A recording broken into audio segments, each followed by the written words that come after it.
আরেকটি বিশেষ বৃত্তি পার্থ বিশ্বাস, নবম শ্রেণী, মেধাক্রম 1, জিপিএ 5 প্রাপ্ত।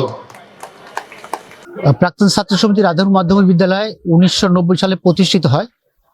1990 সালে প্রতিষ্ঠিত হওয়ার পরে এই পর্যন্ত আজকে 2026 সাল পর্যন্ত এই সংগঠনটি বিভিন্ন সামাজিক কার্যক্রমে অংশ নিয়ে থাকে, যেমন ছাত্রবৃত্তি, বিভিন্ন শিক্ষার্থীদের লেখাপড়ায় সহযোগিতা করা, মাদক প্রতিরোধের ব্যবস্থা করা এবং সামাজিক বিভিন্ন কার্যক্রমে অংশ নিয়ে থাকে।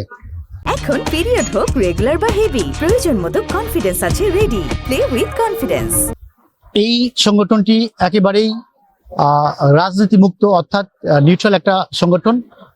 আমরা নিউট্রালি সমস্ত সামাজিক কার্যক্রমগুলো পরিচালনা করে থাকি এবং যারা শিক্ষার্থীরা ভালো রেজাল্ট করে তাদেরকে সংবর্ধনা। আমরা প্রাক্তন ছাত্র সমিতি 1990 সাল থেকে প্রতিষ্ঠিত হয়ে ধারাবাহিকভাবে আমাদের যে কার্যক্রম, যেটা আমাদের সভাপতি মহোদয় বলেছেন, সেটা আমরা পরিচালনা করে আসছি।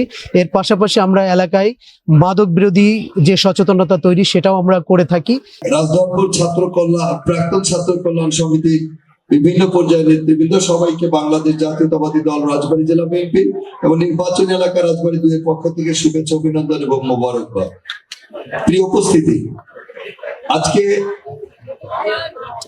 গতকালকে যেহেতু ঈদ শেষ হয়েছে, ঈদ উল ফিতর, তো সবাইকে আমরা এখন পিরিয়ড হোক রেগুলার বা হেভি, প্রয়োজন মতো কনফিডেন্স আছে রেডি। Play with confidence.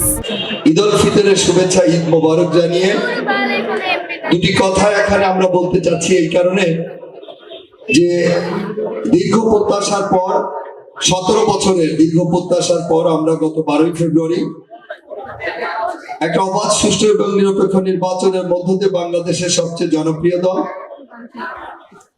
বিএনপিকে জনগণের সমর্থন দিয়ে নিরঙ্কুশ বিজয়ের মধ্য দিয়ে আমাদের 18 কোটি মানুষের প্রাণের স্পন্দন, জননন্দিত জননেতা জনাব তারেক রহমান সাহেবকে এদেশের মানুষ প্রধানমন্ত্রীর আসনে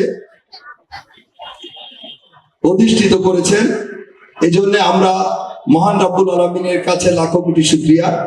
প্রাক্তন ছাত্র সমিতি আসলে আপনার যে কোনো শিক্ষা প্রতিষ্ঠানে আপনার শিরদাঁড়া, মেরুদণ্ড।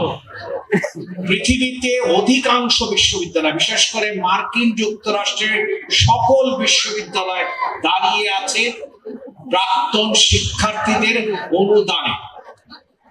যেমন পৃথিবীর বিরাট একটা বিশ্ববিদ্যালয়ের নাম হচ্ছে প্রিন্সটন ইউনিভার্সিটি। সেইখানে যদি কেউ ভর্তি হয় এবং তার পিতা মাতা যে দেশেরই হোক, $1 লাখ নিচে যদি তার আয় হয়, তাহলে ওই বাকি টাকাটা প্রাক্তন শিক্ষার্থীরা দান করে।